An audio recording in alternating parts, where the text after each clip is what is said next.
فاعوذ باللہ من شرور انفسنا ومن سیئات اعمالنا من یہد اللہ فلا مضل له ومن یضلل فلا ہادی له واشہد ان لا الہ الا اللہ وحدہ لا شریک له واشہد ان محمدا عبدہ ورسولہ اما بعد فإن خیر الحدیث کتاب اللہ وخیر الہدی ہدی محمد صلی اللہ علیہ وسلم وشر الامور محدثاتها وكل محدثة بدعة وكل بدعة ضلالة وكل ضلالة في النار. اعوذ باللہ السمیع العلیم من الشیطان الرجیم من حمزہ ونفخہ ونفثہ. بسم اللہ الرحمن الرحیم. اللہم صلی علی محمد وعلی آل محمد کما صلیت علی ابراہیم وعلی آل ابراہیم انک حمید مجید. اللہم بارک علی محمد وعلی آل محمد کما بارکت علی ابراہیم وعلی آل ابراہیم انک حمید مجید. رب اشرح لی صدری ویسر لی امری واحلل عقدۃ من لسانی یفقہوا قولی. رب زدنی علما. من جاء بالحسنۃ فلہ عشر امثالها ومن جاء بالسیئۃ فلا یجزی الا مثلها وهم لا یظلمون. قل اننی ہدانی ربی الی صراط مستقیم دینا قیما ملۃ ابراہیم حنیفا وما کان من المشرکین. قل ان صلاتی و نسکی و محیای و مماتی للہ رب العالمین لا شریک لہ وبذالک امرت وانا اول المسلمین.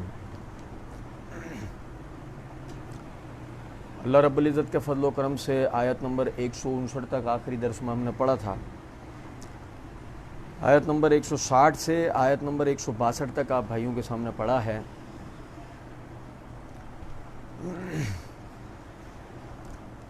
ہم پڑھ رہے تھے کہ اللہ رب العزت نے فرمایا ان الذین فرقوا دینہم وکانوا شیعا لست منہم فی شیء انما امرہم الی اللہ ثم ینبئہم بما کانوا یفعلون. وہ لوگ کہ جنہوں نے اپنے دین میں تفرقہ کیا اور وہ گروہ در گروہ ہو گئے، آپ کا ان سے کسی قسم کا کوئی تعلق نہیں ہے. انما امرہم الی اللہ، اس کے سوائے نہیں کہ ان کا معاملہ ان کے رب کی طرف ہے. ثم ینبئہم بما کانوا یفعلون، پھر وہ انہیں بتائے گا جو وہ کرتے رہے. یعنی میں نے عرض کیا تھا وہ لوگ جو یہودی عیسائی رہ کر مر گئے، ان کے اولاد میں سے لوگ مسلمان ہوئے. نبی صلی اللہ علیہ وسلم نے کئی مرتبہ آپ کے سامنے مختلف طریقوں سے اس کا سوال آیا کہ ہمارے والدین کا کیا ہوگا.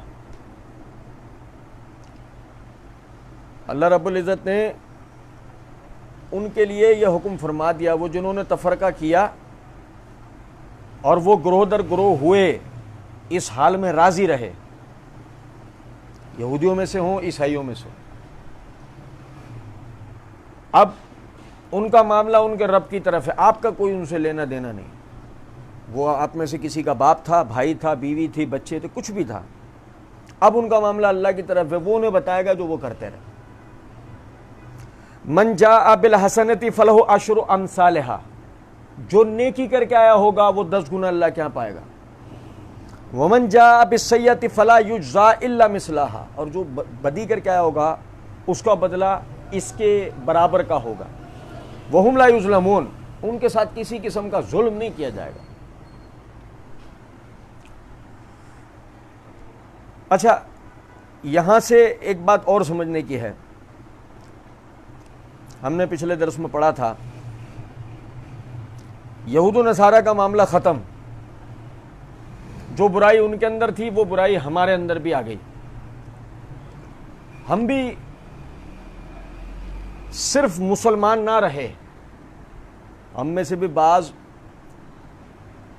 اپنے باپ داداؤں کی طرف سے، بعض نے جس معاشرے اور ماحول میں آنکھ کھولی، جو فرقہ وہاں پر کثرت سے تھا ان کو دیکھتے ہوئے اس نے وہی عقائد، وہی اعمال اختیار کرے اور اسی کو دین سمجھتا رہا، اور نہ تو اس نے جاننے کی کوشش کی، نہ وہ جاننے والوں کے ساتھ رہا، کسی خبردار کرنے والے کی خبر پہ اس نے کان نہ دھرے.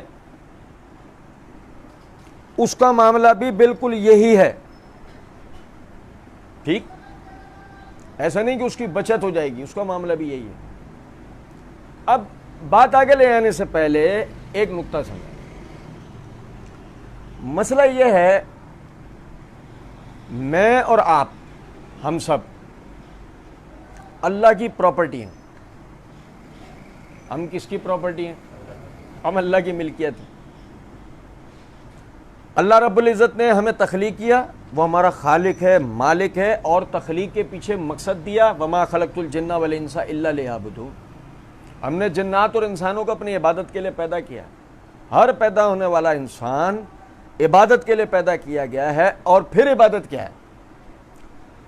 عبادت وہ ہے جو اللہ رب العزت نے محمد الرسول اللہ صلی اللہ علیہ وسلم کی زبانی انسانوں تک ایک ایک بات پہنچا دی۔ ہم عموماً اس بات کو پڑھتے ہیں کہ جس جس بات کے کرنے کا اللہ رب العزت نے حکم دیا اس پہ اپنی استطاعت کے مطابق عمل کرنا عبادت ہے۔ جس جس بات سے اللہ رب العزت نے روک دیا، منع کر دیا، کہہ دیا کہ یہ نہیں کرنا، اس سے رک جانا، وہ نہ کرنا عبادت ہے۔ صحیح؟ اور یہ نبی صلی اللہ علیہ وسلم نے ہمیں بتا دیا۔ اب جب نبی صلی اللہ علیہ وسلم نے ہمیں بتایا تو ہمیں اس طرح مخاطب کیا، لوگوں کیا میں نے تم تک اللہ کا دین پہنچا دیا؟ تو اس وقت 1,60,000 صحابہ جو وہاں موجود تھے، ان سب نے یہ گواہی دی کہ بے شک اے نبی صلی اللہ علیہ وسلم، آپ نے اللہ کا دین ہم تک پہنچا دیا۔ یعنی عقائد اور عبادات، نیک عمل کیا ہے، بد عمل کیا ہے، ہر چیز جو دین ہے وہ آپ نے ہم تک پہنچا دیا۔ اب اس کے بعد آپ سمجھیں کہ کوئی آدمی یہ نہیں کہہ سکتا مجھے دین کے بارے میں پتہ نہیں ہے۔ یہ کوئی آدمی کہہ کر اپنی جان نہیں چھڑا سکتا۔ منکر نکیر والی جو حدیث ہے مشہور، اس میں کیا الفاظ ہیں کہ جب وہ قبر میں آئیں گے سوالات کریں گے، اگر یہ سوالات کے جوابات جانتا ہے تو ٹھیک ہے، نہیں جانتا تو منکر نکیر اس کو کہیں گے ولا دریتا ولا تلیتا، نہ تو نے خود دین کو پڑھا، نہ تو پڑھنے والوں کے ساتھ رہا، نہ تو نے جاننے کی کوشش کی۔ یہ تھوڑی بچت ہو جائے گی کہ جی میں دین کے بارے میں نہیں جانتا۔ نہیں، یہ کیا ہوا؟ آپ دین کے بارے میں، یہ کیا بات ہو؟ آپ کو تو دین کے بارے میں جاننا تو آپ کے اوپر لازم تھا نا۔ طلب العلم فریضۃ علی کل مسلم، اسلام کا علم حاصل کرنا ہر مسلمان پہ فرض ہے۔ یہ تو آپ پہ فرض تھا نا، آپ نے کیوں نہیں سیکھا اس کو؟ ابھی جان تھوڑی چھوٹے گی۔ اب اس کو قبر کے اندر عذاب اسٹارٹ ہو جائے گا، اور یہ اس کے ساتھ اب قیامت تک چلے گا۔ ثم یردون الی عذاب عظیم، جو سورۃ توبہ میں آتا ہے، پھر انہیں بڑے عذاب کی طرف لوٹایا جائے گا۔ تو اس کا مطلب ہر آدمی مکلف ہے نیک اعمال کرنے کا، جو اللہ نے اعمال بتائے اس کا ہر آدمی پابند ہے۔ اب جیسے سورہ ملک میں اللہ رب العزت نے فرمایا الذی خلق الموت والحیات لیبلوکم ایکم احسن عملا، وہ اللہ ہے جس نے زندگی کو اور موت کو تخلیق کیا تاکہ تمہیں آزمائے کہ تم میں سے کون نیک اعمال کرنے والا ہے۔ کیا مطلب صاف، ہر آدمی کو، یعنی ہر آدمی اللہ کی بارگاہ میں گنا جا رہا ہے کہ آیا وہ نیکوکار بن رہا ہے یا بدکار بن رہا ہے۔ اور یہ سمجھ لیں بات کو، نیکی، اس کی مثال ایسے ہے، ایک چیز ہے، اس کی ایک اصلی مینوفیکچرنگ ہے، اس کے ساتھ ایک لیبل لگا ہوا ہوتا ہے، وہ ایک باکس ہوتا ہے، اس کے اصلی ہونے کی ایک شناخت ہوتی ہے۔ ایک چیز جعلی آتی ہے مارکیٹ کے اندر تو اصلی والے بتاتے ہیں یہ اصلی ہے، نکالوں سے ہوشیار رہیں، ایسا ہوتا ہے۔ تو آپ سمجھیں ذرا اس بات کو، نیکی جو آپ سمجھتے رہے یا آپ سمجھتے ہیں وہ نیکی نہیں، یہ سمجھ لیں، وہ نیکی نہیں ہے۔ نیکی وہ ہے جو نبی صلی اللہ علیہ وسلم نے بتائی ہے، وہ نیکی۔ اس کے علاوہ کوئی چیز بھی نیکی نہیں۔ کوئی عمل کتنا ہی اچھا کیوں نہ لگتا ہو، وہ نیکی نہیں کہلائے گا، اور نہ اس پر عمل کرنے کے نتیجے میں بندے کو نیکی حاصل ہونی ہے۔ ٹھیک ہے، اب آپ آگے چلیں۔ اب ہر آدمی اس قاعدے کے تحت ہے ان الذین آمنوا وعملوا الصالحات لہم جنات عدن تجری من تحتها الانہار خالدین فیہا ابدا، بے شک جو ایمان لائے گا نیک اعمال کرے گا ہم نے اس کے لیے جنتیں تیار کی ہیں جس کے نیچے نہریں بہتی ہیں، وہ اس میں ہمیشہ ہمیشہ رہے گا۔ اس کا مطلب ہر آدمی پابند ہے ایمان لانے کا، نیک اعمال کرنے کا۔ جب یہ دونوں ہو جائے گا تب اس کے لیے جنت ہے کہ جس جنت کے اندر وہ داخل کیا جائے گا، جہاں وہ ہمیشہ ہمیشہ رہے گا۔ اب سمجھیں کہ اگر ایک آدمی نے نیک اعمال نہیں کیے، ایک آدمی اس طرح ایمان نہیں لایا کہ جس طرح نبی صلی اللہ علیہ وسلم نے حکم دیا، اس نے نیک اعمال اس طریقے سے نہیں کیے جیسے نبی صلی اللہ علیہ وسلم نے حکم دیا ہے، اس کا کیا ہوگا؟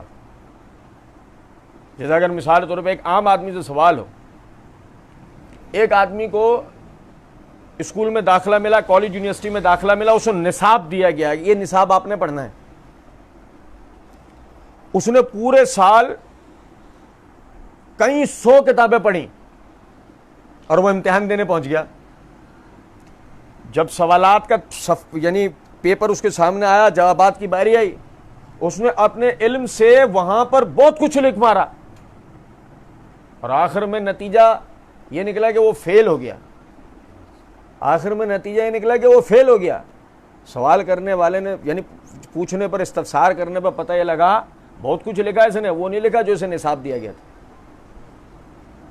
بہت کچھ لکھا ہے اس نے، اور اس کے لکھنے کا ہمیں کیا فائدہ کہ جو نصاب اسے دیا گیا تھا وہ تو اس نے لکھا نہیں۔ اب بتائیں یہ جو قانون ہے اسکول کا، کالج کا، یونیورسٹی کا، یہ جو قانون ہے، یہ قانون صحیح ہے غلط؟ جواب کیا آئے گا؟ صحیح، کوئی مسئلہ نہیں۔ ایک آدمی جانوروں کا ڈاکٹر ہے، انسانوں کا آپریشن شروع کر دے، کیا ہوگا؟ بظاہر دیکھا جائے وہ آپریشن بالکل صحیح کرے گا، چیر پھاڑ کرنا، اس کو سی لینا، یہ تو وہ کرتا ہے نا، اس میں اس کے لیے انوکھی بات کیا ہے؟ لیکن جب وہ انسان کے ساتھ وہ کرنے لگے گا تو بہت ممکن ہے وہ انسان کو نقصان پہنچا بیٹھے۔ چیز دنیا کے اندر ہم کوئی بھی کام کریں، ہر کام کا ایک مخصوص طریقہ ہوتا ہے، وہ طریقہ اگر نہیں ہے وہ کام چاہے آپ کتنا ہی بحسن و خوبی کرنے کی کوشش کر لیں، آپ آخر کار یا تو نقصان پہنچائیں گے یا نقصان اٹھائیں گے۔ صحیح؟ ہر آدمی پابند ہے نیک اعمال کرنے کا، ہر آدمی پابند ہے وہ نیک اعمال کرنے کا جو رسول اللہ صلی اللہ علیہ وسلم نے بتایا۔ اب جناب علی سمجھیں ذرا بات کو، اصول آیا من جاء بالحسنۃ فلہ عشر امثالھا، اب جو نیکی کر کے آئے گا اللہ کے ہاں 10 گنا پائے گا۔ نیکی کا ہم نے سمجھا کہ نیکی کیا ہے، ٹھیک ہے؟ اب ایک آدمی مر گیا، ٹھیک ہے، اب یہ جو اسلام ہے یہ زندگی میں اس سے کیا چاہتا تھا؟ عمل، وہ تو مر گیا اور عمل کا سلسلہ ختم ہو گیا۔ اب جب عمل کا سلسلہ منقطع ہو گیا، ختم ہو گیا، اس کے بعد اگر مثال کے طور پہ ہم اس کے لیے اس طرح کے نیک عمل کر سکتے ہوتے کہ اس کی بخشش ہو جائے تو پھر کوئی آدمی عمل کرے گا؟ دیکھے تو وہ اور بھی زیادہ عمل سے پیچھے ہو چکی ہو، جیسے کہ ہم آج کل دیکھ رہے ہیں۔ وقت جیسے جیسے آگے بیت رہا ہے عمل کی کوتاہی مزید بڑھتی چلی جا رہی ہے، عمل سے لوگ پیچھے ہٹتا رہے۔ وہ ذہن بنا بھائی سالے صاحب مسجد بنوا دیں گے، مدرسہ بنوا دیں گے، یہ کر دیں گے، قرآن رکھوا دیں گے، قرآن خوانی کروا دیں گے، معصوموں کو کھلا دیں گے۔ اچھا وہ معصوم بھی ہمارے سے ہٹے کٹے ہوتے ہیں، انہیں کو ٹھسا دیا گیا جو معصوموں کو کھلائیں گے۔ چل میرا بھائی کیا ہوا بھائی؟ خود ہی نے ایک عمل گھڑا، خود ہی نے وہ عمل کرا، خود ہی نے اس سے نتیجہ نکال لیا کہ ہمارا والا کدھر گیا؟ سیدھا جنت میں۔ مولوی صاحب بھی دعائیں کر رہا ہے، مولوی صاحب کی دعا بعض مرتبہ سن کر بھی ہنسی آتی ہے، یقین کریں۔ کیا اے اللہ ہم نے اتنے قرآن پڑھے، اتنی آیت کریمہ پڑھی، اتنے درود پڑھے، اتنے استغفار پڑھے، اتنا یہ پڑھا، اتنا وہ پڑھا، اللہ کو حساب بتا رہے ہیں، یہ پڑھا، اتنا ہم نے یہ کرا، اتنا ہم نے وہ کرا، اے اللہ اس کا ثواب کل انبیاء کرام علیہ الصلوۃ والسلام کو پہنچے، کل صحابہ کو پہنچے، کل تابعین، تبع تابعین، کل اولیاء امت۔ اوئے ہوئے وہ کیا کر لیا تم نے کمال، وہ ایسا کیا عمل کر لیا تم نے۔ دیکھو ہے نا صحیح بخاری میں حدیث کہ ایک عورت سے زنا سرزد ہو گیا تھا، اس نے خلوص نیت کے ساتھ اپنے آپ کو دنیاوی سزا کے لیے پیش کر دیا کہ اس کی مغفرت ہو جائے۔ تو اس میں کیا واقعہ ہوا تھا کہ جب اسے سنسار کیا جانے لگا تو جو خون کے قطرے صحابی کے کپڑوں پر آ کے گرے تو اس کے منہ سے نکل گیا کہ یہ بدکار عورت مرتے مرتے میرے کپڑے گندے کر گئی. تو رسول اللہ صلی اللہ علیہ وسلم نے جواب کے اندر فرمایا اس کو کچھ مت کہنا, اس نے وہ توبہ کی ہے کہ اگر پورے مدینے پہ تقسیم کر دی جائے تو اللہ سب کی مغفرت کر دے. اب آپ سمجھو کہ اس کے خلوص کی جو گارنٹی ہے وہ صاحب وحی نے دی ہے, اس کے عمل کی, یعنی ایک تو اس کے خلوص کی, پھر اس کے عمل کا درجہ کتنا بڑا ہے جو اس نے کیا, اس کی گارنٹی صاحب وحی نے دی ہے. تمہارے میرے عمل کی گارنٹی کس کے پاس ہے؟ اگر میں اپنا بیٹھ کے اکیلے میں احتساب کروں تو یقین کریں میرا عمل سنت کے مطابق نہیں ہے, اس میں اخلاص ہی نہیں ہے, اس میں خشوع و خضوع ہی نہیں ہے, ریاکاری سے بھرپور ہے. تو جو شرائط عند اللہ قبول ہونے کی ہیں وہی نہیں ہے, اس پہ میری ڈٹائی کہ مجھے قبول ہونے کا پتہ نہیں ہے, پوچھوا میں سارے انبیاء کو رہا ہوں, قبول ہونے کی گارنٹی نہیں ہے, پوچھوا کس کو رہا ہوں میں؟ اس صحابہ میں کون ہے؟ مثال کے طور پہ ابو بکر. اللہ کی پناہ ہے یار, کبھی ہم اکیلے میں سوچیں صحیح, دوسروں پہ گستاخی کے فتوے بانٹتے ہیں, کبھی ہم اکیلے میں دیکھیں بکواس کیا کرتے ہیں. ابو بکر وہ شخصیت ہے, کیا کہا ان کے لیے؟ عمر کی ساری نیکیاں ایک طرف, تیرے باپ کی غار والے دن کی نیکی. دیکھو صاحب وہی نے ان کی ایک نیکی کا وزن کتنا بتایا کہ عمر کی ساری نیکیاں اس کے برابر کی, ایک نیکی کے برابر. کیا لوگ ہیں ہم, ہمیں یقین کریں ہمیں اندازہ نہیں ہے بالکل, ہم نے اپنے حساب سے دین بنا رکھا ہے.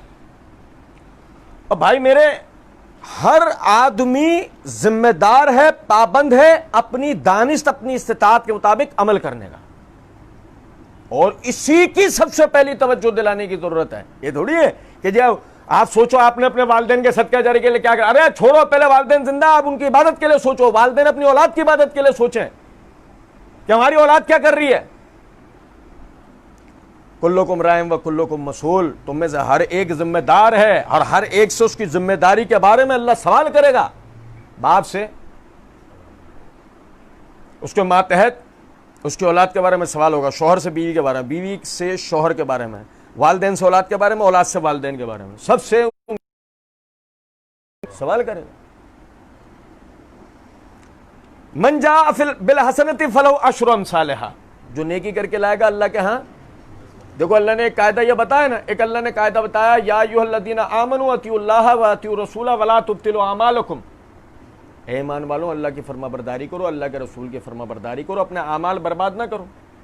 اس کا مطلب محض نیکی کا نام آ جانے سے کوئی یہ نہ سمجھے کہ جس کو میں نیکی سمجھ رہا ہوں اللہ کی بارگاہ میں وہ قبول ہونی ہی ہونی ہے. نہیں, اللہ نے اصول بتایا کہ وہ ہونی چاہیے اللہ کی فرما برداری میں, اللہ کے رسول کی فرما برداری میں, ورنہ وہ کس لائق ہے؟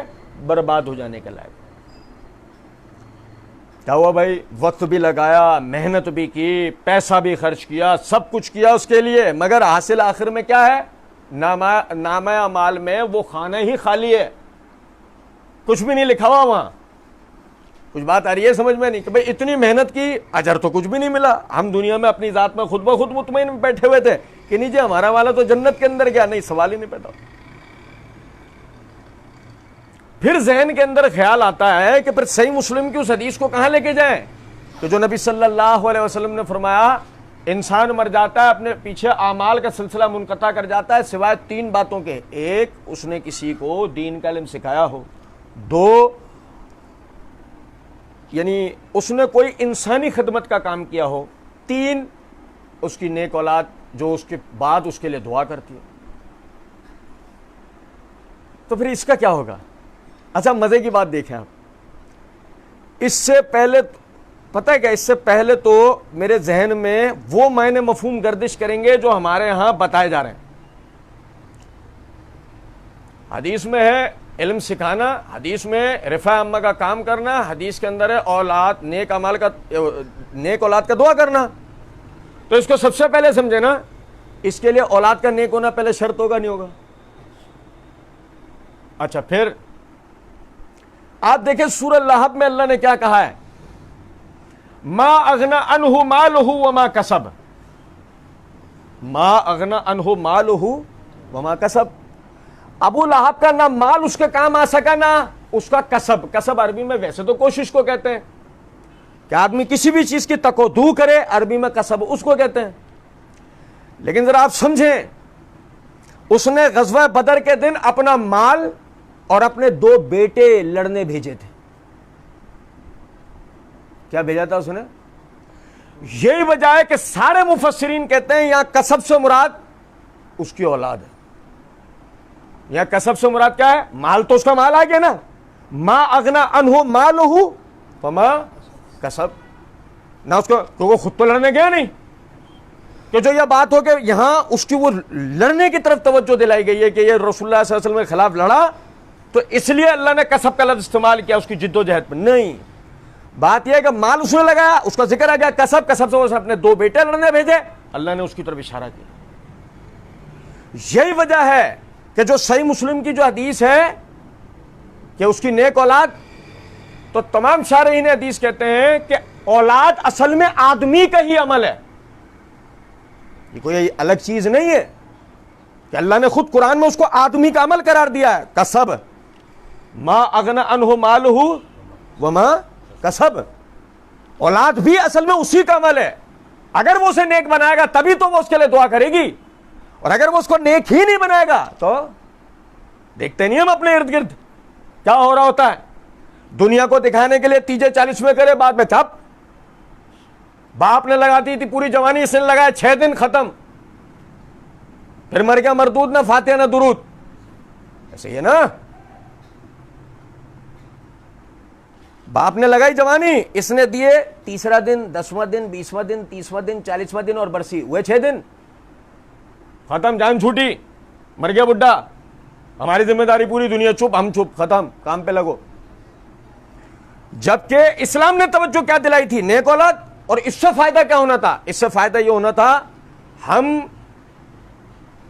مرنے والے کے اولاد کو توجہ دلاتے، بھائی اب بتاؤ، اپنے سامنے اپنے گھر میں موت دیکھ لی، ایسی ہوتی ہے موت، دیکھ لی، یہ وقت ان پر آنا تھا، آ گیا، تمہارا میرا بھی آئے گا.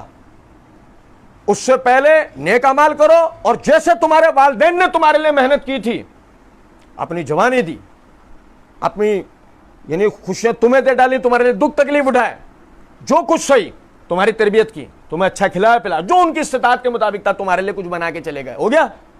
اب تمہاری ذمہ داری ہے، کچھ نہیں کر سکتے، اب تم ان کے لیے تو کچھ بھی نہیں کر سکتے نا، دعا تو کر سکتے ہو، نیک اعمال تو کر سکتے ہو، کیونکہ تم اپنے باپ کا عمل ہو، تم اپنی ماں کا عمل ہو، تم نیک اعمال کرو گے، فائدہ. اب دیکھو جہاں صحیح مسلم میں یہ حدیث ہے، اسی کے نیچے اب دوسری حدیث کیا ہے؟ نبی صلی اللہ علیہ وسلم نے فرمایا جس شخص نے کسی نیکی کے کام کی طرف رہنمائی کی اور عمل کرنے والے نے اس پر عمل کرا، تو اب جتنا اجر عمل کرنے والے کو عمل کرنے کا ملے گا، اتنا ہی اجر اس توجہ دلانے والے کو بھی ملے گا. اور جس نے کسی گناہ کے کام کی طرف توجہ دلائی ہوگی، اب جتنا اس گناہ پہ عمل کرنے والے کو عذاب ملے گا، اتنا ہی عذاب اس توجہ دلانے والے کو بھی ملے گا. تو اگر یعنی کہ وہ جو حدیث میں الفاظ ہیں کہ نیک اولاد جو والدین کے لیے دعا کرتی ہے تو انہیں فائدہ ہوتا ہے، یا جو بھی نیک اعمال کرے اس کو فائدہ ہوتا ہے، تو وہ جب تربیت کس نے کی ہو؟ والدین نے تربیت کی. اب یہ جو بھی نیک اعمال کرے گا، مثال کے طور پہ سمجھے ذرا بات، السلام علیکم ورحمۃ اللہ وبرکاتہ. اب سنن نسائی کی حدیث میں کیا الفاظ ہیں کہ جس شخص نے اس طرح کہا اسے 30 نیکیاں ملتی ہیں. جس شخص نے اس طرح کہا اسے 30 نیکیاں ملتی ہیں. ٹھیک ہے. اب جو ایک بھائی یہاں اندر داخل ہوا، اس نے آتے ہوئے کہا دل میں، اے اللہ اب جو میں سلام کرنے جا رہا ہوں اس کا ثواب میرے باپ کو نہ پہنچے. اے اللہ اب جو میں سلام کرنے جا رہا ہوں اس کا ثواب صرف مجھے ملے، میرے باپ کو وہ جب بھی ملے گا. کیونکہ یہ سلام کرنے کی عادت کس نے سکھائی تھی؟ سمجھے ہو بات کو یا نہیں؟ میں اللہ ظہر کی نماز پڑھنے جا رہا ہوں، اس کا ثواب صرف مجھے ملے، میرے دوست کو مل جائے، میرے ابو کو، میری امی کو نہ ملے. یہ نماز پڑھنے کی ترغیب پہلے کس نے دلائی تھی؟ انہوں نے دلائی تھی نا. ثواب کس کو ملے گا؟ ان کو ملے. آپ سمجھے تو صحیح، ہمارا والا تو ڈرامہ کر رہا ہے، یہ جو پڑھا گیا اللہ اس کا ثواب اسے پہنچے. اب تم کسی کے لیے بولو نہ بولو، اگر وہ ثواب کا مستحق ہے اس تک لازمی پہنچے گا. یہ اللہ کا عادل ہونا ہے. کیا کہا اللہ نے؟ وَهُمْ لَا يُظْلَمُونَ. وہ اللہ کسی پہ ظلم نہیں کرتا. جس کا اجر ہے اس کو پہنچے گا، جس نے کیا ہے وہ پھل پائے گا. من جاء بالحسنۃ فلہ عشر امثالھا، اور پھل بھی کتنا پائے گا؟ 10 گنا. جو نیکی کر کے گیا اللہ کے ہاں 10 گنا پائے گا. اور سن ترمذی کی حدیث میں الفاظ ہیں، نبی صلی اللہ علیہ وسلم نے فرمایا کہ قرآن کے ہر حرف کے بدلے 10 نیکیاں. قرآن کے ہر حرف کے بدلے، آپ نے اس کی تشریح کرتے ہوئے فرمایا جیسے کہ الف لام میم، اس کو پڑھنے والے کو 30 نیکیاں ملتے ہیں. الف پر 10، لام پر 10، میم پر 10. اب وہ پڑھتا جا رہا ہے ذالک الکتاب لا ریب فیہ ھدی للمتقین الذین یؤمنون بالغیب، اس کو نیکیاں ملتی جا رہی ہیں. ٹھیک ہے. اسی طرح سلام، صبح شام کے اذکار، وضو کرنا، نماز پڑھنا، روزہ رکھنا، زکوٰۃ دینا، حج کرنا، اور جتنے نیک اعمال ہیں بندہ کرتا جاتا ہے، اجر اس کو. اور کس کو؟ جس نے توجہ دلائی. جس نے توجہ دلائی، وہ والدین ہوں، وہ اساتذہ ہوں، وہ دوست احباب ہوں، کوئی بھی ہوں. فرمایا ومن جاء بالسیئۃ فلا یجزا الا مثلھا، اور جس نے کسی برے کام کی طرف یعنی جو کوئی برا کام کر کے آیا، فلا یجزا الا مثلھا، اس کو اور کوئی بدلہ نہیں ہے سوائے اس برے کام میں. اس کی 2 طرح تشریح ہے، سمجھیں. پہلی، حدیث میں الفاظ ہیں کرامن کاتبین، گناہ کرنے والا بندہ جب گناہ کا ارادہ کرتا ہے نا، وہ اللہ سے سوال کرتے ہیں اے اللہ اس کے گناہ کو لکھ دیں، اس کے گناہ کو لکھ دیں. اللہ کہتا ہے نہیں، ابھی نہیں لکھنا. ٹھیک ہے. اب اس کے بعد وہ گناہ کرنے کے ارادے سے گھر سے نکلتا ہے. کرامن کاتبین کہتے ہیں اللہ یہ نکل چکا ہے، اب لکھ دیں. اللہ نے کہا نہیں، ابھی نہیں لکھنا ہے. پھر وہ اس جگہ تک پہنچ جاتا ہے جہاں اسے گناہ کرنا ہے. کرامن کاتبین سوال کرتے ہیں اے اللہ اب لکھ دے. اللہ کہتا ہے نہیں، ابھی اس نے گناہ کیا نہیں ہے، ابھی اس نے گناہ کیا نہیں ہے. پھر وہ گناہ کر لیتا ہے. کرامن کاتبین کہتے ہیں اے اللہ اس نے گناہ کر لیا، اب لکھ دیں. اللہ رب العزت جواب میں کہتا ہے نہیں، ابھی نہیں لکھنا. ممکن ہے یہ توبہ کر لے، ممکن ہے یہ توبہ کر لے. اور پھر ہوتا یہ ہے کہ وہ بغیر توبہ سو جاتا ہے، یہاں تک کہ اپنے گناہ کو بھول جاتا ہے. پھر اللہ رب العزت حکم دیتے ہیں اب لکھ دو، کیونکہ اب اس کو خود کو توبہ کی توفیق رہی نہیں. اس کے برعکس اب ایک آدمی نیکی کا ارادہ کرتا ہے. کیا ارادہ کرتا ہے؟ اس نے کسی نیکی، ادنا اعلیٰ کسی نیکی کا بھی اس نے ارادہ کیا، وہ ارادہ کرتا ہے. کرامن کاتبین کہتے ہیں اللہ اس نے نیکی کا ارادہ کیا، لکھ لیں. اللہ کہتا ہے لکھ لو، اور 10 گنا مزید لکھو، اور 10 گنا مزید لکھو. تو ومن جاء بالسیئۃ فلا یجزا الا مثلھا، تو جو برا کام کر کے گیا، جو کچھ بھی برا کر کے گیا، وہ اسی کو بطور بدلہ پائے گا، یعنی اتنے. ایک تو اس کا یہ تشریح ہے. دوسری تشریح کیا ہے؟ دیکھیں، برائی کا بدلہ برائی، اور برائی جو اسے وہاں ملنی ہے وہ کیا ہے؟ آپ سمجھیں، جہنم. اور اس بات کو سمجھیں کہ مطلب جہنم کی مثل کوئی چیز نہیں ہے جس کی مثال دی جا سکتی ہے. وہ یعنی ایسے سمجھیں ذرا بات کو، ہم کہیں کہ جہنم اتنی ہولناک ہے، اتنی خطرناک ہے، جیسے مثال دینے کے لیے ہم کہیں آپ دنیا میں سورج کو نہیں دیکھ سکتے سورج کی ہیبت ناکی کی وجہ سے. نہیں، بات یہ ہے کہ سورج اس کے لیے مثال نہیں ہے، وہ اس کا اتنا زیادہ خطرناک معاملہ ہے جہنم کا. صحیح بخاری کے اندر حدیث ہے، نبی صلی اللہ علیہ وسلم نے فرمایا کہ کئی ہزار سال تک جہنم کی آگ کو دہکایا گیا، اس کے بعد وہ سرخ ہوئی. پھر کئی ہزار سال تک دہکایا گیا، اس کے بعد وہ سفید ہوئی. پھر کئی ہزار سال تک اس کو دہکایا گیا، وہ سیاہ پڑ گئی. اب آپ کس چیز کی مثال دیں گے جہنم سے؟ تو جو برائی کا بدلہ برائی وہ اپنے لیے وہاں پائے گا، وہ ایک ایسی چیز ہے جس کے بعد کوئی اور چیز ہو سکتی ہے، وہ بہت ہے اس کے لیے۔ کھانے کو کیکر کا درخت، پینے کو جہنمیوں کا کھولتا ہوا خون پیپ، یہ اس کے پینے کے لیے پیو۔ لباس اس کو یعنی گندھک کا لباس پہنا جائے گا جو گندھک سے بھرا ہوا ہوگا، پہنتے ہی آدمی کو خارش ہو جائے، اتنی خطرناک، اپنے گوشت نوچ لے، یہ اسے لباس ملے گا وہاں پہننے کے لیے۔ اور پھر جو صفات اس کی آئی حدیث کے اندر، اگر آپ اسے پڑھیں تو سمجھ میں آتی ہے بات کہ یہ ایک اکیلی مثال برائی کے لیے کافی ہے، اور کیا واقعی اس کے علاوہ اور بات بھی کیا کریں کہ جو یہاں سے برا کر کے گیا، اللہ کے یہاں برا اس نے پانا ہی کیا ہے؟ جہنم، کہ اس کے بعد تو کسی اور چیز کی ضرورت ہی نہیں ہے۔ وہم لا یظلمون، ہاں یہ بات اپنی جگہ ہے، ظلم نہیں کرے گا اللہ، ظلم نہیں کرے گا۔ کیا مطلب ہے اس بات کا؟ بڑی پیاری بات، یہ بڑی پیاری بات۔ دیکھو اللہ نے آخری وقت تک کیا رکھا معاملہ، ابھی گناہ کو نہیں لکھو، ابھی گناہ کو نہیں لکھو۔ اور آپ کو یاد ہوگا پچھلے دنوں گناہ سے توبہ کس طرح کی جائے، اس کے اوپر ویڈیو ہم نے تیار کی تھی، اس میں وضاحت آئی تھی اس بات کی کہ اللہ نے توبہ کا حکم نہیں دیا، توبۃ النصوح کا حکم دیا ہے۔ اور توبۃ النصوح کیا ہے؟ وہ گناہ نہ کیا جائے۔ گناہ ہو گیا، ٹھیک، توبہ کر لو۔ کیا ہے توبہ؟ یہ توبہ نہیں ہے اللہ مجھے معاف کر، یہ بھی توبہ نہیں۔ توبہ یہ آپ اس گناہ کو چھوڑ دو اور کبھی نہ کرو، یہ توبہ ہے۔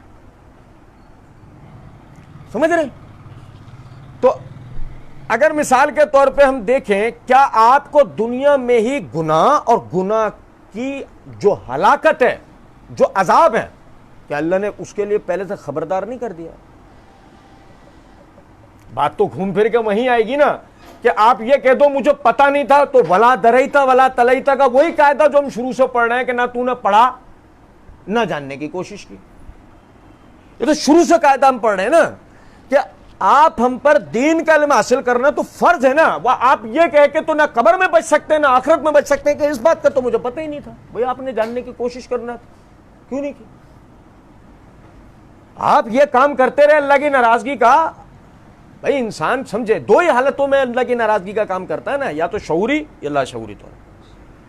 مگر مسئلہ یہ ہے شعوری یا لاشعوری دونوں طور پر بندے کی بچت نہیں ہے کہ بندہ یہ کہے کہ اپنی جان چھڑا لیں گے، نہیں میرے کو تو پتہ ہی نہیں تھا، نہیں ایسا نہیں ہے۔ گونگا، حدیث میں الفاظ ہے سندار کتنی میں کہ 3 قسم کے لوگوں پر سے قلم اٹھا لیا گیا ہے۔ قلم اٹھا لینے کا مطلب کیا ہے؟ ان کے اعمال کی بحث ہی نہیں ہے۔ پاگل، اس کے عمل کی بحث نہیں ہے۔ سوتے ہوئے کے عمل کی بحث نہیں ہے۔ زبردستی کسی کے ساتھ کی گئی ہو اس کے عمل کی ہے ہی نہیں۔ آپ پاگل نہیں، آپ سو نہیں رہے تھے اور آپ کو ساتھ کوئی زبردستی لا اکراہ فی الدین، آپ کے ساتھ کوئی زبردستی بھی نہیں کی گئی تھی۔ آپ کو تو اللہ نے اختیار دیا۔ کیا اختیار دیا؟ وَهَدَيْنَاهُ السَّبِيلَ إِمَّا شَاكِرًا وَإِمَّا كَفُورًا، ہم نے تمہیں سیدھا رستہ دکھا دیا ہے۔ اب دیکھنا یہ ہے کہ تم میں سے شکر گزار کون بنتا ہے اور ناشکری کون کرتا ہے، مومن کون بنتا ہے، کافر کون بنتا ہے۔ یہ تو نہیں کہہ سکتے نا کہ ہمیں تو پتہ ہی نہیں۔ بھائی آپ کے گھر میں ترجمہ والا قرآن ہے؟ ہاں ہے، اس کا مطلب دین آپ کے گھر میں۔ بھائی آپ کے گھر کے قریب لائبریری تھی؟ جی تھی، ہم وہاں جا کے پڑھ سکتے تھے، منع تو نہیں تھی؟ نہیں تھی، دین تو آپ کے قریب تھا۔ بھائی آپ کے قریب میں مدرسہ تھا؟ ہاں، آپ دین سیکھ سکتے تھے، کوئی مسئلہ نہیں۔ آپ کے ہاتھ میں اینڈرائڈ موبائل آیا تھا، اس میں نیٹ تھا، کتابیں تھی، سب چیزیں تھی، ہاں آپ نے اس کو نہیں پڑھا؟ نہیں، دین تو آپ کے قریب تھا۔ آپ کو تو ہر طرح کی آسانی اللہ نے دے دی۔ جیسے جیسے وقت گزرتا جا رہا ہے دین آپ کے لیے مزید سے مزید تر آسان ہوتا جا رہا ہے۔ اس کے بعد ہم کہیں نہیں جی مجھے تو پتہ ہی نہیں، تو آئے اس سے جان نہیں چھوٹے گی۔ دنیا بھی تو سیکھی نا، اپنے کمانا بھی تو سیکھا، کھانا بھی تو سیکھا، پہننا بھی تو سیکھا، گھرداری سیکھی، دنیا داری سیکھی نا، وہ بھی سب چیزیں آتی تو نہیں تھیں آپ کو۔ فرمایا وہم لا یظلمون۔ اب اسی حالت میں جب مرے، اب اللہ کے پوچھے اے اللہ مجھے تو یہ پتہ نہیں تھا، مجھے کیوں جہنم میں بھیجا، یہ تو میرے اوپر ظلم ہے۔ نہیں، آپ کو بتا دیا گیا تھا، آپ کرتے رہے۔ آپ کرتے رہے, آپ کو بتا دیا گیا تھا, آپ پھر بھی کرتے رہے. ظلم تو یہ ہے جو آپ نے اپنے ساتھ کیا. ظلم یہ تھوڑی ہے کہ اب آپ کو جہنم میں بھیجا جا رہا ہے.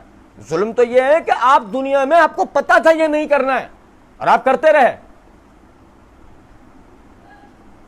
اللہ نے فرمایا قل اننی ہدانی ربی الی صراط مستقیم. اے نبی صلی اللہ علیہ وسلم آپ فرمائیے اننی ہدانی ربی الی صراط مستقیم, بے شک مجھے میرا رب نے سیدھے رستے کی راہ دکھا دی ہے. ہم نماز میں 5 ٹائم کہتے ہیں اہدنا الصراط المستقیم, صراط الذین انعمت علیہم. کبھی ایسے غور تو کریں ہم اس بات کے اوپر کہ آپ ہائی وے کے اوپر کھڑے, کراچی کے رستے کی طرف, ہر آنے جانے والے ڈرائیور سے آپ کہہ رہے ہیں کراچی کا رستہ کہاں ہے. او بھائی میرے, یہ کچھ سمجھیں بات میں کیا کر رہا ہوں.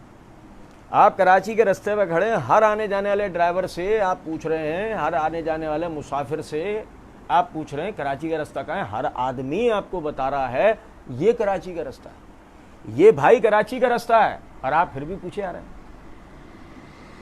ہاں اتنا ضرور ہے, آپ کراچی کے رستے پہ ہیں اور اندھیرا ہو چکا ہے, آپ نے اس رستے کا سفر نہیں کیا ہے, آپ چلتے جا رہے ہیں اور رستے میں بار بار سوال بھی کرتے آ رہے ہیں بھائی میں سیدھے رستے پہ تو ہوں نا, بھائی میں سیدھے رستے پہ تو جا رہا ہوں نا. یہ سمجھ آتا ہے, لیکن دن دہاڑے میں کھلے اجالے میں آپ روڈ پہ کھڑے ہو کر ہر آنے جانے والے سے پوچھ رہے ہیں کراچی کا رستہ ہے یا نہیں, کراچی کا رستہ ہے نہیں, کراچی کے رستے پر ہو. آپ نماز میں اہدنا الصراط المستقیم 5 ٹائم بے وجہ کہہ رہے ہو, جبکہ آپ کو صراط مستقیم پہ چلنا ہی نہیں ہے. اگر آپ کو صراط مستقیم پر چلنا ہے تو پھر تو بات ٹھیک ہے, اے اللہ ہمیں سیدھے رستے پر چلائیے. اب اللہ آپ کو سیدھے رستے پر ہی رکھے گا. گو آپ چلنا ہی نہیں چاہتے, بس صرف زبانی جمع خرچ, اس کے بعد پھر وہی مخمسے, وہی تذبذب کا شکار, پتہ نہیں بھائی ہم صحیح دین پہ ہیں نہیں, ہر آدمی بھانت بھانت کی بولیاں بول رہا. یہ ایک مسلمان کا کلام ہے؟ ایسا ایک مسلمان بول سکتا ہے؟ سوال ہی نہیں پیدا ہوتا. کوئی یہودی بولے گا سلمان فارسی جیسا بولتا تھا, سلمان فارسی جیسا. مسلمان ہونے کے بعد سلمان فارسی کی زبان تو سنا کبھی کسی نے؟ سوال ہی نہیں پیدا ہوتا. کیوں؟ کیونکہ اسے پتہ لگ گیا یہ ہدایت کا رستہ ہے. مجھے آپ کو ہدایت کے رستے کا پتہ لگ گیا, میں چلنا نہیں چاہتا, اس کے بعد میں کہہ جا رہا ہوں اہدنا الصراط المستقیم. تو انما الاعمال بالنیات, اعمال کا دار و مدار نیتوں پر ہے نا. نیت تو آپ کی ہے نہیں. اب آپ 5 ٹائم کیا 50 ٹائم بولتے رہو, کوئی فائدہ نہیں بولنے کا. کتنی پیاری بات ہے, قل اننی ہدانی ربی الی صراط مستقیم. اے نبی صلی اللہ علیہ وسلم آپ فرمائیے بے شک میرے رب نے مجھے ہدایت دی ہے سیدھے رستے کی طرف. ہدایت اللہ کی طرف سے, ہدایت اور گمراہی اللہ کی طرف سے. کوئی چاہ کر بھی کسی کو ہدایت پہ لا سکتا نہیں, اور کوئی چاہ کر بھی کسی کو گمراہ کر سکتا نہیں. ہدایت و گمراہی اللہ کیا, اللہ رب العزت نے اس ہدایت کو کتابی صورت میں آپ کی طرف بھیج دیا. فرمایا ذالک الکتاب لا ریب فیہ ھدی للمتقین, یہ کتاب قرآن جس میں کسی قسم کا کوئی شک نہیں, اس میں ہدایت ہے اللہ سے ڈرنے والوں کے لیے. لیکن یہ بات تو اپنی جگہ ہے نا کہ بعض مرتبہ ہدایت لکھی ہوئی سمجھ میں نہیں آتی, عمل ہوتی ہوئی سمجھ میں آتی ہے. تو محمد الرسول اللہ صلی اللہ علیہ وسلم کو بھیجا, اس کتاب پر الف سے لے کے یہ تک, بسم اللہ الرحمن الرحیم سے لے کر من الجنت والناس تک مکمل آپ نے عمل کر کے دکھا دیا. لو جو وہ عملی تصویر بھی آپ کے سامنے آ گئی, ہدایت کی عملی تصویر. پھر آپ کہیں اچھا ہدایت بھی صحیح, عملی تصویر بھی صحیح ہے. جس کامیابی و کامرانی کا دنیاوی و اخروی وعدہ ہے وہ تو صحابہ کا پورا معاشرہ آپ کے سامنے دے دیا گیا. لو بھئی یہ دنیا میں نتیجہ دیکھ لو, ایسے اس ہدایت پہ عمل کرنے والے ایسے ہو جاتے ہیں. آج بھی اس دنیا کے نقشے پر اتنی ترقی یافتہ, وسائل پر تسلط رکھنے والی, اتنی طاقتور اور اتنی منظم قوم آج بھی اس دنیا کے نقشے پر نہیں ہے.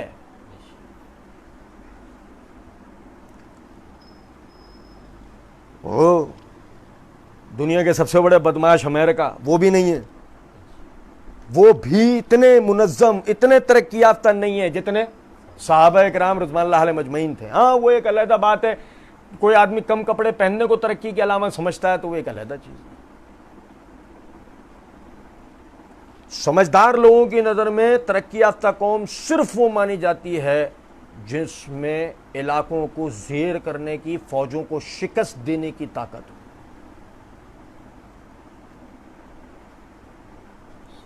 یہ ہوتے ہیں ترقی یافتہ لوگ. ترقی یافتہ لوگ وہ پتہ لگا آپ نے خود کو لیبارٹریوں میں بند کرا، 6 مہینے آپ نے تجربات کی چیز ایجاد کی، دروازہ کھولا تو باہر دشمن فوج کھڑی ہوئی. لا کیا ہوا؟ ختم، سب ختم. بنایا تھا اس نے، کمایا تھا انہوں نے. بھائی میرے کچھ سمجھ رہے ہیں بات کو یا نہیں؟ قل اننی ہدانی ربی الی صراط مستقیم دینا قیما ملت ابراہیم حنیفا. وہ دین کیا ہے؟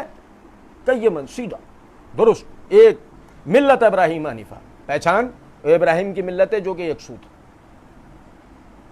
نو کمپرومائز کا پالیسی. نہیں سمجھے وہ بات کہ بھائی اس وقت میں اگر کوئی نبی صلی اللہ علیہ وسلم سے سوال کرے آپ کس دین پر ہیں، یہودی ہیں، عیسائی ہیں، بس دنیا میں اس وقت جو مذاہب تھے، مشہور ترین مذاہب جو تھے وہ 3 ہی تھے نا، یہودیت، نصرانیت، عیسائیت اور مجوسیت، بت پرستی. یہ 3 ہی چیز مذاہب تھے. اب نبی صلی اللہ علیہ وسلم سے کوئی سوال کرے بھئی آپ کس مذہب پر ہیں، میرے رب نے مجھے سیدھا رستہ دکھا دیا. وہ سیدھا رستہ کیا ہے؟ دینن قیمن، وہ ابراہیم علیہ السلام والا، یعنی کہ وہ درست دین ہے ملت ابراہیم حنیفہ، جو کہ ابراہیم علیہ السلام جو کہ یکسو تھے، وما کان من المشرکین، وہ مشرکین میں سے نہ تھے. یہ ان کا رستہ ہے، یہ ان کا دین ہے، یہ ان کا طریقہ ہے. اب اس میں صرف 3 باتیں سمجھنے کی ہیں، باتیں تو بہت ہیں، صرف 3 سمجھنے کی ہیں اس وقت. نمبر 1، ابراہیم علیہ السلام نے جب آنکھیں کھولیں، کیا ان کے باپ دادا کا ایک مذہب تھا یا نہیں؟ بھائی میرے، اور لطف کی بات یہ ہے، یہی نہیں کہ باپ دادا کا مذہب تھا، بلکہ یہ کہ باپ اس مذہب میں ایک نمایاں حیثیت رکھتا تھا کہ بت پرستی کے لیے بت تراش کے دیتا تھا. باپ بت پرستی کے لیے بت تراش کے دیتا تھا، بنا کے دیتا تھا.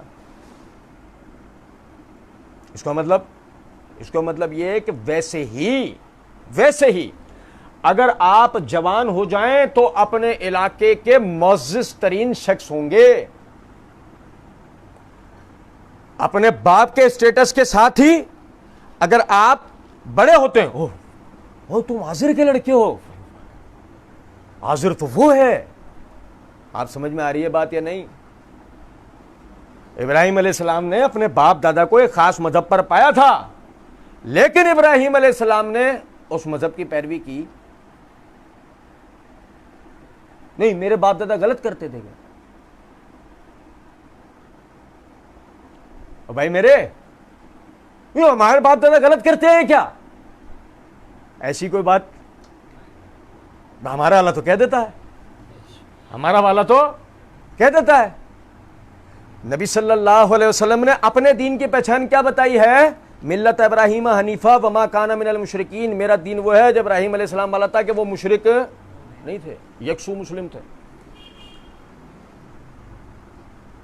باپ دادا جو بھی کرتے ہو، اپنے باپ کو مخاطب کر کے کہتے ہیں اے میرے والد، اگر آپ اس دین کو قبول نہیں کرتے تو آپ سیدھے رستے پر نہیں ہیں. اور جو وہاں جو عربی جملہ ہے، یعنی اللہ نے جو آیت اتاری ہے اس میں جو وہ عربی لفظ ہے، آپ گمراہی میں ہیں. کیا کہا باپ کو؟ بھائی ایک سمجھنے کی بات، تو زیادہ جانتا ہے، ہم زیادہ جانتے ہیں، تیری عمر زیادہ، ہماری عمر زیادہ، جمعہ 8 دن تو ہمیں بتائے گا. بھائی میرے سمجھے ہو؟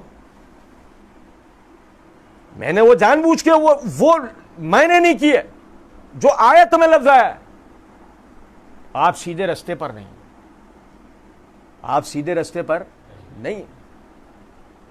یہ کب کی بات ہے؟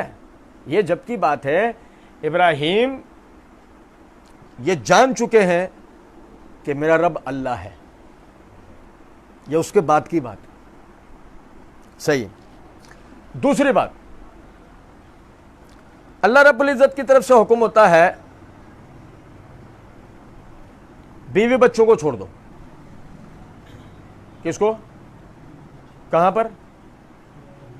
وہ ریگستان میں، بکہ، قدیم نام کیا ہے جسے آج ہم مکہ بولتے ہیں، چھوڑ دو۔ ابراہیم علیہ السلام نے اسے چھوڑ دیا، دونوں کو، بیوی کو بھی بچے کو، جبکہ پہلی بیوی سے اولاد نہیں تھی، پتہ ہے آپ کو، پہلی بیوی سے اولاد نہیں تھی، یہ دوسری بیوی سے اولاد ہوئی، بیٹا، اولاد آنکھوں کی ٹھنڈک ہے۔ اللہ نے کہا چھوڑ دو، چھوڑ دیا۔ اگر آپ موجودہ توریت بھی اٹھا کے دیکھیں گے نا، جو بالکل بدل چکی ہے، اگر آپ اسے بھی اٹھا کے دیکھیں گے تو ہمیں اس جگہ پر ابراہیم علیہ السلام کا جوابی کارروائی کوئی نظر نہیں آتی، کوئی جوابی کارروائی، جیسے کہ اللہ، اس کی وجہ سب سے آسان بات ہے نا کرنے کے لیے، یہ سب سے آسان بات ہے نا، اے اللہ میں بیوی بچوں کو چھوڑ دیتا، اس کی وجہ، یہ سب سے آسان بات ہے جو پوچھنے کے لیے کی جا سکتی تھی۔ ہمیں ابراہیم علیہ السلام کی کوئی جوابی کارروائی نہیں نظر آتی، بیوی بچوں کو چھوڑ دیا۔ بیوی نے پوچھا تھا شوہر سے، ہمیں یہاں پر جو چھوڑ رہے ہیں اپنی وجہ سے چھوڑ رہے ہیں، اللہ کا حکم پا کر چھوڑ رہے ہیں، بس یہ کہتے ہوئے نکل گئے اللہ نے حکم دیا، چلو۔ بیوی نے کہا بھی اس سے بحث نہیں، میں بتانا کیا چاہ رہا ہوں اسے سمجھیں ذرا بات۔ ابراہیم علیہ السلام نے بیوی بچوں کو چھوڑ دیا، ہمارا اللہ پتہ ہے کیا کہہ رہا ہے دین کا معاملہ نہیں، وہ آپ جو نا صحیح کہہ رہے ہو، لیکن وہ مسئلہ سارا ہے نا، ابھی بیوی بچوں کا بھی تو منہ دیکھنا ہے۔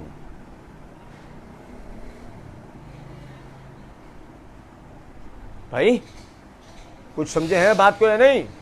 ہم نے جب اپنے والے کو حرام حلال پہ یا کسی چیز پہ سمجھانا ہوتا ہے تو ہمارے والے نے جواب کیا دینا ہوتا ہے؟ بیوی بچوں کا بھی تو ساتھ ہے، ٹھیک ہے۔ اچھا، اما ابا، بہن بھائی، انسان وہ خود غرض آدمی ہے، انسان وہ خود غرض مخلوق ہے جو یقین کریں کہ اگر ماننے پر آئے نا، سمجھنے پر آئے، تو اپنے آپ کو بندر کی اولاد تسلیم کرنے میں 1 منٹ لگاتا ہے۔ انسان وہ مخلوق ہے کہ اگر تسلیم کرنے پر آ جائے تو اپنے آپ کو 1 سیکنڈ میں بندر کی اولاد مان لیتا ہے۔ کہو بھائی، ڈارون کے ابو بندر تھے، آپ اندازہ کریں۔ اور اگر مثال کے طور پر جھٹلانے پر آ جائے تو اپنے انسان باپ کی، جس کی زندگی اور تجربہ سے کہیں گنا زیادہ ہے، 1 سیکنڈ میں تمہیں کیا پتا زمانہ کیا آ گیا ہے، تم وہی پرانے اس میں چکروں میں پڑے ہو، ایسے ہی ہے۔ اس نے تم سے زیادہ زمانے بھی دیکھے، تم سے زیادہ گردش ایام بھی دیکھی، ساری چیزیں تم سے زیادہ تو اس نے دیکھی ہیں، لیکن آپ نے جب آپ کے اوپر آ جائے گی نا بات، تو آپ نے نہ ابا کی سننی ہے، نہ اماں کی، نہ بہن کی، نہ بھائی کی، نہ بیوی کی، نہ بچوں کی۔ انسان یہی ہے۔ ہاں، تمہیں مجھے دینے کے لیے تو لالی پاپ بہت، تمہیں مجھے دینے کے لیے تو یہ لو، ہمارے سامنے فرما بردار بیٹا بن جائے گا، ان کے سامنے فرما بردار شوہر بن جائے گا، ان کے سامنے بہت شفیق بھائی بن جائے گا، ایسے ہی ہے۔ سمجھے ذرا بات۔ ابراہیم علیہ السلام نے ایک لمحے کے لیے بھی سوچا، اللہ نے حکم دے دیا، بات ختم ہو گئی، چھوڑ دیا۔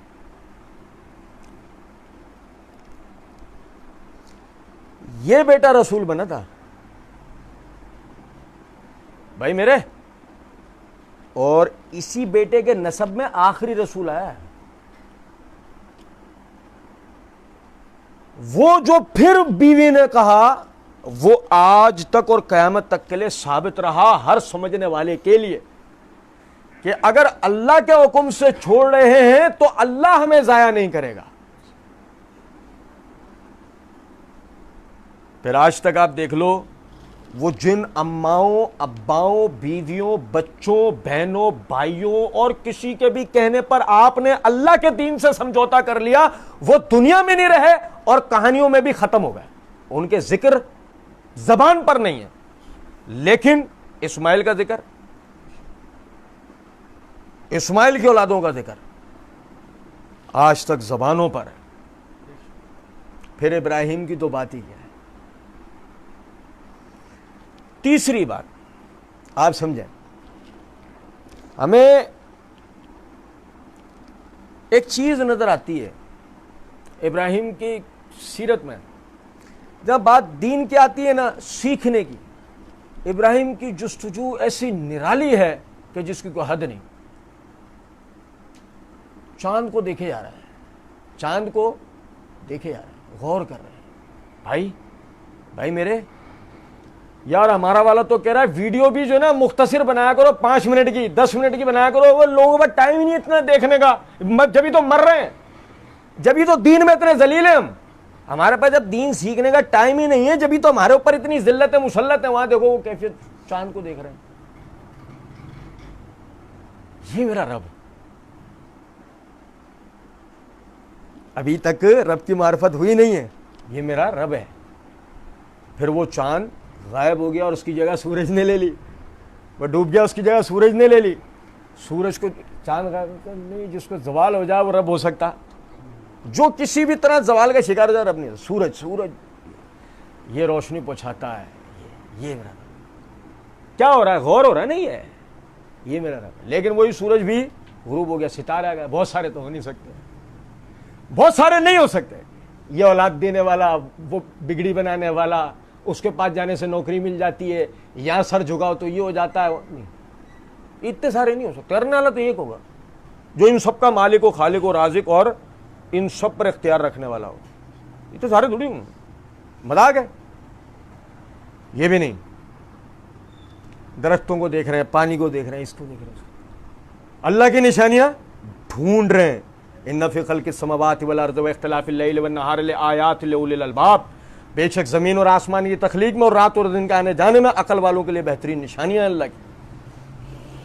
یہ آیت تو ہمارے لیے، ابراہیم کے لیے تو اس سے پہلے کوئی آیت آئی نہیں تھی. بت پرست گھرانے میں آنکھیں کھولی تھی. لیکن دیکھو، بچپن سے ایک اللہ کی طرف سے عطا کردہ ایک صلاحیت غور کرنے کی. یہ غور کرنا ہے، سیکھنا ہے، اپنے رب کی معرفت کو سیکھنا ہے. اور پھر کیا ہوتا ہے؟ جبرائیل آتے ہیں، رب کی معرفت بھی دیتے ہیں، ساتھ ساتھ ایسا منصب دے کے جاتے ہیں کہ تیری ذمہ داری ہے لوگوں کو اللہ کی طرف معرفت دلانا. بھائی میرے، اور جب سے لے کے آج تک دیکھ لو، آپ کو یہی نظر آئے گا کہ اللہ کی طرف معرفت دلانے والا ایک آدمی جو اللہ کے بارے میں مکمل معرفت رکھتا ہے. آج کے زمانے میں آپ کو مثال دیتا ہوں میں، کوئی غلط نہیں ہے، کوئی مبالغہ نہیں ہے. ڈاکٹر ذاکر نائک کو دیکھ لیں. ایک آدمی نے خود نے سیکھا اپنے رب کی معرفت کو، اپنے دین کی باریکیوں کو سمجھا، سیکھا. آج لاکھوں کروڑوں کے مجموعے میں بیٹھ کے اپنے دین کی حقانیت کو سمجھا رہا ہوتا ہے یا نہیں. یہ سلسلہ وہاں سے یہاں تک ہے کہ تو سمجھے گا، تیرے لیے ہم راہ کھولیں گے، دوسروں کے لیے رہنمائی تو کرے گا. لے دکھا تیرے لیے رستے کو بھی ہم آسان کریں گے. ابراہیم غور کرنے والے، یہاں تک کہ سورہ بقرہ بتاتی ہے، یا ربی کیف تحیی الموتى، اے میرے رب تو مردوں کو کیسے زندہ کرے گا.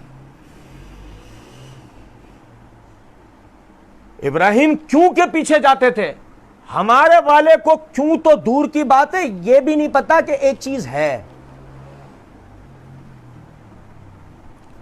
یہ 3 باتیں ابراہیم میں ایسی تھیں کہ جو ابراہیم کی ملت کی پیروی کے لیے ہر عقل و شعور رکھنے والے آدمی کو آخرکار مجبور کرتی ہے. اے میرے رب تو مردوں کو کیسے زندہ کرے گا؟ اللہ جواب میں کہتا ہے، اولم تؤمن، کیا تجھے ایمان نہیں ہے؟ بھلا ولکن لتطمئن قلبی، اے اللہ کیوں نہیں، میں تو بس اپنے دل کا اطمینان چاہتا ہوں. بھائی میرے لگی لپٹی پہ نہیں. یا ایتھا النفس المطمئنہ ارجعی الی ربک راضیۃ مرضیہ، یہ ہے قاعدہ. نماز پڑھ لیں، اسی پہ اطمینان نہیں ہے. ہماری نماز بھی نماز ہے نہیں, ہمارا روزہ بھی روزہ ہے نہیں, ہماری زکات بھی زکات ہے نہیں, کرے جا رہے, بس وہ باپ دادا کرتا ہے تو ہم بھی کریں. نہیں, کیوں کرتے ہیں پتہ ہونا چاہیے, کیوں کر رہے ہیں ہم یہ ہمیں پتہ ہونا چاہیے. پوچھا وجہ بتائے, اے میرے رب میرے دل کے اطمینان, دل مطمئن ہونا چاہیے. ارجع الی ربک راضیۃ مرضیہ, کیا کہا اللہ نے, اے اطمینان والی روح اپنے دل کی رغبت کے ساتھ اپنے رب کی رضا کے لیے آ. ڈرامے بازی نہیں, اللہ تیری رضا چاہیے, اللہ تیری رضا, رٹے نہیں چاہیے. اپنے دل کی رغبت کے ساتھ آ اپنے رب کی رضا کے لیے. فادخلی فی عبادی, تو داخل ہو, شامل ہو میرے نیک بندوں میں. وادخلی جنتی, پھر داخل ہو جا میری جنت میں. یہ قاعدہ ہے. یقین کریں ایمان کی وہ کیفیت کہ جس پر آدمی جب عمل کرنے کھڑا ہوتا ہے تو اس کی کیفیت اس صحابی جیسی ہو جاتی ہے. وہ صحیح بخاری کے اندر حدیث ہے نا, نماز پڑھ رہا ہے, تیر لگ رہے ہیں.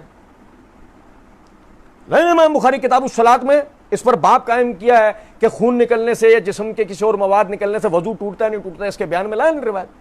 نماز میں کھڑا ہے اللہ کا بندہ, تیر لگ رہے ہیں دشمن کی طرف سے, نماز پڑھ رہا ہے. وہ تیر لگنے کی, تیر جب ہڈی میں گھستا ہے آواز پیدا کرتا ہے باقاعدہ. تیر آ کے جب ہڈی میں گوشت میں گھستا ہے باقاعدہ آواز پیدا کرتا ہے. دوسرے صحابی کی آنکھ کھلی, وہ اٹھا جلدی, اس نے دیکھا تو اس نے تیر برسا کے انہیں بھگایا. یہ اپنی جگہ نماز پڑھ رہا ہے.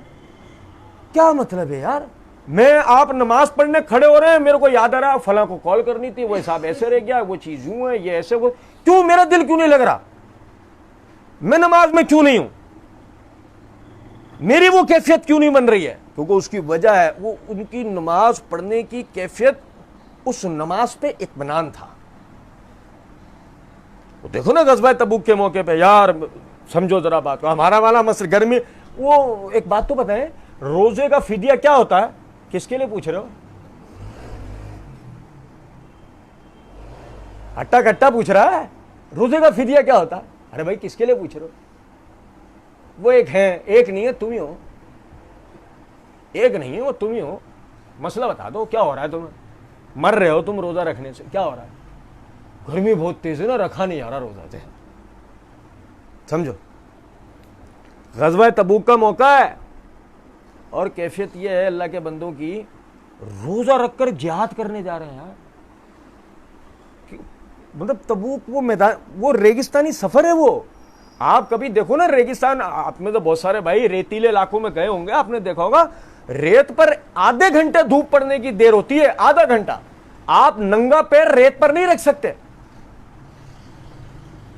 اور ریت پختہ زمین نہیں ہوتی. جوتا پہنا ہوا آدمی بھی ریت میں جب پیر رکھتا ہے پیر اندر دھس جاتا ہے, پیر اندر دھستا ہے اس کا لازمی. یہ بیچارے اللہ کے بندے, ان کے پاس پوری سواریاں نہیں, غریبوں کے پاس, ان میں سے بعض سواریوں پہ کچھ آگے چل رہے ہیں تو اتر رہے ہیں اپنے ساتھیوں کے لیے کہ ساتھی اب سوار ہو جائیں, اور یہ پیدل چل رہے ہیں. پھر یہ کچھ آگے چل رہے ہیں, پیر جل گئے, بالکل حالت بری ہو گئی, اب یہ گھوڑے پہ سوار ہو رہے ہیں, وہ نیچے اتر رہے ہیں. اس کیفیت میں یہ جہاد کرنے جا رہے ہیں اور روزے سے. یہ بے ہوش نہیں ہو گئے, ان کی حالتیں بری نہیں ہو گئی, انہیں الٹیاں نہیں لگ گئیں. ان کو اگلے دن انہوں نے یہ سوال نہیں کر لیا, اللہ کے رسول فدیہ کیا ہے؟ بھائی میرے کیا بات ہے ایسی, اور کیا وہ کوئی خلائی مخلوق تھے؟ کیا آسمان سے کوئی علیحدہ سے کوئی قوم اتری تھی کیا؟ نہیں. اگر دیکھا جائے ان لوگوں کا اسلام پر عمل کرنا ہمارے اسلام پر عمل کرنے سے کئی گنا زیادہ مشکل اور تکلیف دہ تھا, مگر انہوں نے کیا. کیوں؟ وہ جانتے تھے روزہ کیوں رکھنا ہے, وہ جانتے تھے روزہ. انہوں نے زکاتیں نکالی, کتنے مالوں کی؟ میں آپ کو بتاؤں, سمجھے ذرا بات. کیفیت یہ ہے, ان کا امیر ترین صحابہ کے اس ابتدائی زمانے کا, جب رسول اللہ صلی اللہ علیہ وسلم ان کے ساتھ تھے, اپنے رب کے پاس چلے نہیں گئے تھے, اس زمانے میں ان کا امیر ترین آدمی ہمارے اوسط درجے کے آدمی کے برابر کا ہوتا تھا. ہمارے اوسط درجے کے آدمیوں کے گھروں میں اے سی لگے ہوئے. بھائی میرے کچھ سمجھ رہے ہیں بات کو یا نہیں؟ ہمارے اوسط درجے کے آدمیوں کے گھروں میں اے سی لگے ہوئے ہیں. ان کا امیر ترین آدمی وہ تھا جو 2 وقت پیٹ بھر کے کھاتا تھا. ان کا امیر ترین آدمی وہ تھا جو 2 وقت پیٹ بھر کے کھانا کھاتا تھا. اور پھر ذرا سمجھیں بات کو, انہوں نے زکات نکالی. ہمارا اللہ کہہ رہا مولوی صاحب نے کہا 7.5 تولے ہوگی جب نکالیں گے, نہ 9 من تیل ہوگا نہ رادھا ناچے گی. بھائی میرے چلو کوئی بات نہیں, کوئی مسئلہ نہیں, دیگر باتیں چھوڑ دو. 11 مہینے ایک ہی رونا رو رہا, کاروبار ہی نہیں ہے, کاروبار ہی نہیں ہے. اور یہ 11 مہینے کا جو رونا ہے, یہ 11 مہینے کا رونا ہم نے تو جب سے وہ سنبھالا جب سے ہم رو رہے ہیں. ہم نے تو جب سے وہ سنبھالا ہے ہم جب سے رو رہے ہیں. منبر پہ بیٹھنے والا کہہ رہا ہے حکمران سارے کے سارے ڈکیت چور قوم کا پیسہ کھا گئے. اچھا تم نے بھی تو چندے لیتے, وہ کدھر گئے؟ یہ تھوڑی کہہ رہے وہ چور نہیں ہے, آپ وائٹ کلر ہیں, آپ بتا دیں آپ نے بھی بہت پیسہ لیا ہے, کدھر گیا؟ بھائی میرے سمجھے ذرا بات کو. ان کے جو غریب تھے, ان کے غریب, ان کے امیر تو میں نے بتایا نا, ان کے جو غریب تھے نا وہ عمر رضی اللہ عنہ کے زمانے میں امیر تھے. کتنے عرصے بعد؟ اگلے 23 سال بعد. اگلے 23 سال بعد ان کے غریب ان کے امیر ہو چکے تھے, اور امیر ترین ہو چکے تھے. ہمارا غریب تر ہو گیا ہے. ہمارا غریب مزید غریب تر ہو گیا ہے. زکات تو نکال رہے ہیں, نہیں نکالی. بھائی میرے کیا ہوا؟ کیا ایسا کیا ہوا؟ وہ دیکھو نا, دنیا میں واحد ہم کون ہیں؟ کتنا راشن بانٹا اپن نے, بہت راشن بانٹا ہم نے. لوگوں کے گھر میں بوریوں کی بوریاں بھروائی ہم نے. بڑا نیکی کے کام کیا ہم نے اس دفعہ. لوگوں کے گھروں میں مطلب ایک گھر سے 14 افراد آ کے لائن میں الگ الگ ہو کر لگے ہوئے, ہمارا والا نیکی کے کام میں لے, تو بھی لے کے جا لے, تو بھی لے کے جا لے, تو بھی لے کے جا لے. آدمی اپنے گھر سے اناج بیچ رہا ہے, آدھی قیمت میں لے لے, صابن دے دے. یہ تک سین ہوا ہمارے یہاں. بہت نیکی کے کام ہوئے, بہت بڑی انسانی خدمت ہوئی ہے بھائی, بڑے کام. یہ سب ہو گئے. مہنگائی اپنی جگہ, غربت افلاس اپنی جگہ, پریشانی اپنی جگہ. ہمارے تو یقین کریں کہ پتہ نہیں کیا ہوا, عبداللہ شاہ غازی بھی تھے, پانی بھی بھرا, سیلاب بھی آیا. ہمارے ہاں تو مزاروں کی بھرمار ہے, کورونا کہیں نہیں جا رہا. کورونا تو ایسا پنجے گاڑے بیٹھا ہوا, جانے کا نام لے, پتہ نہیں کہاں گئی ہماری برکتیں. وہ برکتیں جو ہمیں سنائی جاتی تھیں, یہ نہیں ہوگا, وہ نہیں ہوگا, قلعے الٹے ہو جائیں گے, یہ سیدھے ہو جائیں گے, وہ ٹیڑھے ہو جائیں گے, سبھی ختم ہو گیا. کوئی اب تو ہم کوئی کراماتیں بھی نہیں سن رہے ہیں ارد گرد سے, کوئی باتیں نہیں سن رہے, کیونکہ ڈر پتہ ہے لگتا ہے کوئی کرامت سنے سامنے لگے. کورونا کا بتانا 23 گھنٹے والے اپنے اشتہار نہیں دے رہے کہ ان کو ڈر ہے کہ کوئی کورونا کا تعویذ لینے نہ آ جائے, کہ اسے کون منہ دے گا. ہر بات پر بے وقوف بنا دیں گے. کورونا تو ایسی پھر رہا ہے دھن دھناتا, اللہ کا عذاب, کہ اللہ نے سب کو ان کی اوقات ایک اتنی سی مخلوق سے دکھا دی, یہ تمہاری اوقات ہے, دیکھ لو. ہر بندہ اپنی حقیقت اس کے آئینے میں دیکھ لے, بس ختم. سب کچھ کرنے کا نتیجہ یہ ہے ملت نہیں ہے, وہ برکتیں نہیں ہیں. وہ ایک اکیلے ابراہیم ساری برکتیں سمیٹ گئے. ہم دنیا میں 1 ارب 60 کروڑ ہو کر برکتوں کے منتظر ہیں. وجہ وہ 3 باتیں ہمارے اندر سے چلی گئی ہیں. ایک غور کرنا, کبھی صحابہ اس چکر میں نہیں پڑے. مطلب کبھی ایک سوچو ذرا اس بات کو, ایک دن بیٹھ کر بلال سوچ لیتے, میں غلام, میرا باپ غلام, میرے باپ کا باپ غلام, اس کا باپ غلام, میں کیا کروں گا. ہمارا والا مطلب ماسٹرز کیا ہوا کہہ رہا ہے, ہم تھوڑی کچھ کر سکتے ہیں, ہمارے ہاتھ میں کچھ ہے ہی نہیں. بلال غلام ابن غلام ابن غلام ابن غلام, اور وہ سمجھو بات کیوں نہیں. حکومتی وفود میں جا رہا ہے, آ رہا ہے, دعوت و تبلیغ کے کاموں میں آگے, اذانیں وہ دے رہا ہے, جہاد پہ وہ جا رہا ہے, سارے کام وہ کر رہا ہے بلال. ہمارے والا چوچو کہہ رہا ہے ہمیں پتہ ہی نہیں ہمارے رائٹس کیا ہیں. چل کر لو بات, کرو اس سے بات کرو, اس کو اس کے رائٹس بتاؤ. اور ایسا نہیں ہرے لے کے نہیں گیا تھا امتحان دینے, بڑے لاڈوں سے پالا, بڑے اس سے اس کے استادوں نے سکھایا اس کو چوچو کو, پتہ نہیں کیا تیر مار کے آئے ہیں. کچھ سمجھ میں آ رہی ہے بات یا نہیں؟ اصل میں جو سیکھنا ہے وہ سیکھ نہیں رہے. اور کسی نے کہا تھا, ہم نے بھی بچپن میں پڑھا تھا, ہمیں بھی پڑھایا گیا تھا, نام نہیں لوں گا, دشمن کی زبان سیکھو تمہیں پتہ لگے وہ تمہارے خلاف کیا منصوبہ بندی کر رہا ہے. وقت بیتا, پتہ لگا کہ بھائی دشمن کی زبان نہیں سیکھنی تھی, اپنا دین سیکھنا تھا کہ پتہ لگے دشمن کون ہے. کہ دشمن کی زبان سیکھنے کے چکر میں وہی طور طریقہ, وہی تہذیب, وہی تمدن, وہی سارے معاملات, اور آخر میں ہمدردیاں اور محبتیں بھی ان کے لیے, اور کتوں والی صفات ہو گئیں ان کے لیے. زبان سے کبھی کوئی غلط بات نہیں نکلے گی. اور اپنے والوں کے لیے کفر کے فتوے بھی بٹ رہے ہیں, گمراہی کے فتوے بھی بٹ رہے ہیں, یہ یوں ہے, وہ یوں ہے, عرب حکومت یوں ہے, ترکی کی حکومت یوں ہے, فلانا یوں ہے, یہ یوں ہے, ہمارے والے چور ہیں. فالتو وقت کا کام ہی ہمارا ہی ہے. کچھ سمجھے ہیں بات کو یا نہیں؟ اس لیے سب سے پہلی ضرورت اس چیز کی ہے کہ ہم غور کریں, اپنے دین کے اندر غور کریں, اسے پڑھیں, سیکھیں, سمجھیں. یہ کمپرومائز کی پالیسی کو بند کریں. دین کی کوئی بات ہمارے سامنے آئے, ہم میں عمل کرنے کی طاقت و استطاعت ہے, اس کے اوپر عمل کرو. باپ کیا سوچے گا, ماں کیا سوچے گی, بیوی بچوں کا کیا مسئلہ ہے, دوست احباب کیا کہیں گے, معاشرہ کیا کہے گا, آپ انہیں جواب دہ نہیں ہیں, آپ اللہ کو جواب دیں. اور وہ بھی ہر لمحے, ہر لمحے, ہر گزرتے لمحے آپ اللہ کے جواب دیں. اور تیسری اور بنیادی بات, تیسری جو بات سمجھنے کی ہے وہ یہ, عمل خالصتاً اللہ کے لیے ہو. عمل اللہ کے لیے, عمل میں ریاکاری کا پہلو نہ ہو. یہ سمجھتے ہوئے ہو کہ یہ عمل ہی نجات کا باعث ہے, اللہ کے ہاں اور کوئی چیز بچا نہیں پائے گی. میں محمد صلی اللہ علیہ وسلم کا امتی ہوں, میں بچ جاؤں گا؟ نہیں, نہیں, آپ نہیں بچیں.